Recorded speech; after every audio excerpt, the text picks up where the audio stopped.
All right, let's finish out our week 5 plays with our underdog money line parlay. I'm kicking myself because I thought about taking these guys last week, but I'm not going to let the opportunity slip through my fingers twice. Louisiana, Monroe, traveling to Arkansas State. The Warhawks looked great in upset of Louisiana last week, who's really been the absolute alpha dog of the Sun Belt West for years now. They stopped the run, 86 yards allowed. They brought the havoc, 7 tackles for loss, and they ran the ball really well. 227 yards on the ground, 3 touchdowns. Chandler Rogers is a nice dual threat passer. He's also, his tape from dating back to last year, he was great through the air against Liberty and South Alabama in back-to-back upsets. So I think there's a chance that he could pop through the air against an Arkansas State defense that gives up big plays at will. They gave up 29 points in the second half to Old Dominion last week. And Arkansas State cannot run at all. They 2.4 yards per carry last week, 3.6 on the season. I think if there's any vulnerabilities and Monroe proving that they're not so stingy up front, it's not going to be exposed in this game. So the real question is, can the Warhawks pass defense hold up? They're 17th in interception rate, 37th in sack rate, but 75th in total against the pass. So they're making those havoc explosive plays, but you can pick them apart and move the football. And that's really what it's going to devolve into, because I think Arkansas State will abandon the run pretty early in this game. But at plus 220, I'm willing to roll the dice on the Warhawks here. I think they get it done against a Red Wolves team that, they burned me last week. They lost, but they were able to cover that short number.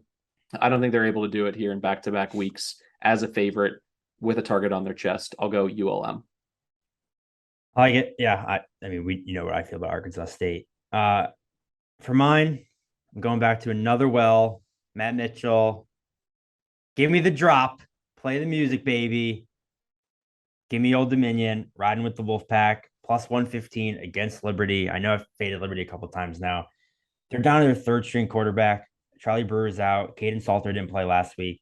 And Jonathan Benter started. He's completing 41% of his passes on 48 attempts, 2 touchdowns, 4 interceptions. And that game against Southern Miss and Akron. So he's not good. Even if Salter plays, and Salter, he is practicing this week. I just saw he was practicing yesterday. He's completing just 55% of his passes, 4 touchdowns, 3 interceptions. I've watched him play a couple of times. He just can't throw the ball well. He's electric running the ball, but he was out with a leg injury. So if he's at all not 100%, that takes away his biggest asset. And sure, Liberty has great defensive numbers, especially against the pass. But they played Southern Miss, who was running the Wildcat the whole game. They played UAB, who ran it down their throat, but lost 4 fumbles. And then they played Wake Forest, who threw for 325 yards against them. And they played Akron, who stinks. So I'm not really trusting the Liberty pass defense to be as good as their numbers may indicate, because they really only played one passing team and they shredded them. Ali Jennings is second in the country, 140 yards per game. He is nasty. And Old Dominion hasn't moved the ball all that well consistently, but they pick up big plays really well. And the only team Liberty has faced that can do that is Wake Forest, which is their only loss. Liberty's 123rd in pass play success rate. So there's kind of a matchup of both teams' weaknesses where, Old Dominion can't really move the ball that well, but Liberty also can't stop it. Blake Watson, he kind of surprisingly didn't play last week, and they have struggled to run the ball, but Liberty's 91st in rush play success rate. So it should be a good team to try and get running against, assuming Blake Watson is back. Old Dominion's defense has been just league average, but they're really good at the whole bend, don't break. They're 22nd at preventing finishing drives. They've really tightened up in the red zone. And they have faced Virginia Tech, ECU, Virginia, and Arkansas State, all of whom's offenses are probably better than Liberty's.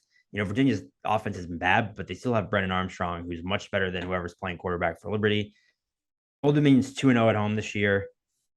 Obviously, I'm going to take the home dog, especially when their mascot is the cutest dog of all time. I mean, home dog of the week. So Hudson is going to be dancing in his Crocs in victory. Wolfpack unite, home dog of the week.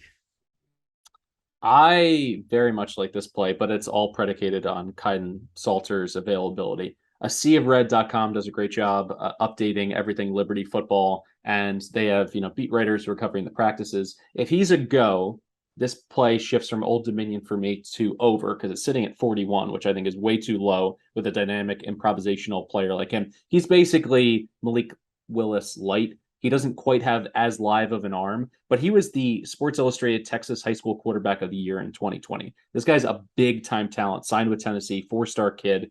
He can make a lot of plays. He can also turn the ball over kind of at will. So because of that, you're going to see explosive plays go both ways. I like the over in that case, but I am totally with you. If he's unavailable, this Old Dominion, it's stealing to get them on plus money in a spot like this because their offense, now that Kuntz has added some elements in the seam with their passing game, they're really dynamic. I think they'll be able to move the ball here. So I think that's a great play.